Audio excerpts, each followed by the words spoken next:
அனைவருக்கும் வணக்கம். இன்னைக்கு நம்ம 3ஆம் வகுப்பு தமிழ் பாட புத்தகம் பருவம் 1 பாடம் 5 கல்வி கண் போன்றது. இந்த படத்தை தான் நம்ம இன்னைக்கு பார்க்க போறோம். விரியூர் அப்படின்னு ஒரு கிராமம் இருக்கு. அந்த கிராமத்துல கிராம சபை கூட்டம் நடைபெறுது. கூட்டத்துக்கு எல்லாரும் வராங்க. அங்க பொன்வண்ணனும் வந்திருக்காரு. உதவித்தொகை பெறுவங்க வாங்குறவங்களுடைய பேர்கள் எல்லாம் ஊர் தலைவர் படிக்கிறாரு. பொன்வண்ணன் அவங்களுடைய பேர் வராததை பார்த்து அவன் வருத்தம் அடைகிறான். அப்போ கூட்டம் முடிஞ்சதும் பொன்வண்ணன் தலைவர்கிட்ட சொல்றான், ஐயா எனக்கு ஏன் உதவித்தொகை இல்லை, எனக்கும் உண்டுதானே அப்படின்னு கேட்கிறான்.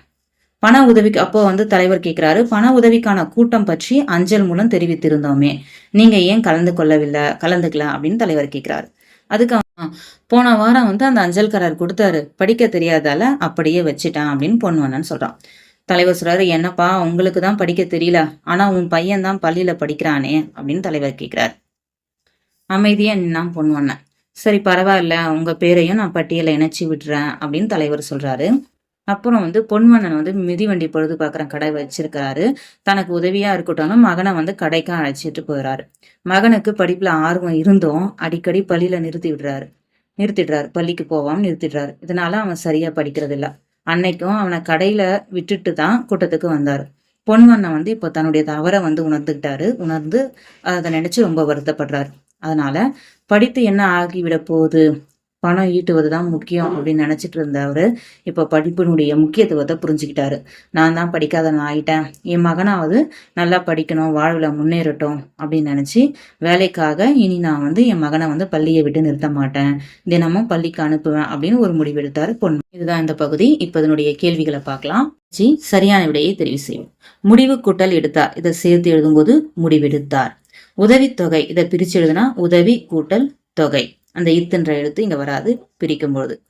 துன்பம், இதனுடைய எதிர்ச்சொல் இன்பம். வாழ்க்கையில் முன்னேற உதவுவது எது அப்படின்னா கல்வி. கல்விதான் நம்ம வாழ்க்கையில முன்னேற நமக்கு உதவுவது. வினாக்களுக்கு விடையளிப்பேன்.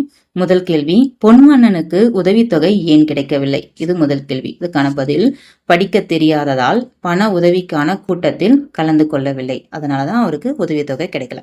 இரண்டாவது கேள்வி, பொன்வண்ணன் இறுதியில் என்ன முடிவெடுத்தார்? இரண்டாவது கேள்வி. இதுக்கான பதில் இங்கே இருக்கு.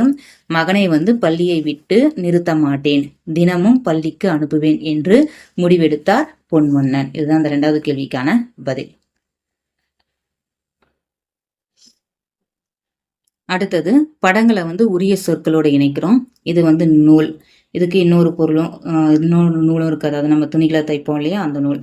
அடுத்து கொடி, இதுவும் கொடிதான், ஒரு இதுல படர்ந்து போகுது இல்லையா, இதுவும் கொடிதான். அடுத்து இது மாலை பொழுது, இது பூ மாலை, ரெண்டுமே மாலைன்னு பொருள் தரக்கூடியதான். இது ஆறு, என்னுடைய ஆறு, பாய்கின்ற ஆறு, நீரோடை ஆறு. அடுத்தது பொருத்தமான சொல்ல கண்டறிஞ்சு எழுதுறோம். இப்போ அதே மாதிரிதான் இங்கேயும் இரண்டுத்துக்கும் ஒரே மாதிரியான பொருள் தருவது. நடனம், தழையை தின்னும், இது ரெண்டுத்துக்குமே நடனம் ஆடு, தழையை தின்னும் ஆடு. அடுத்து புத்தகத்தை நீயும் படி, மாடிக்கு ஏறி செல்ல உதவுவது படி, அரிசியை அளக்க பயன்படுவது படி. தமிழ் மாதங்களில் ஒன்று தை, சட்டையை தைன்னு சொல்லுவோம் இல்லையா, அது.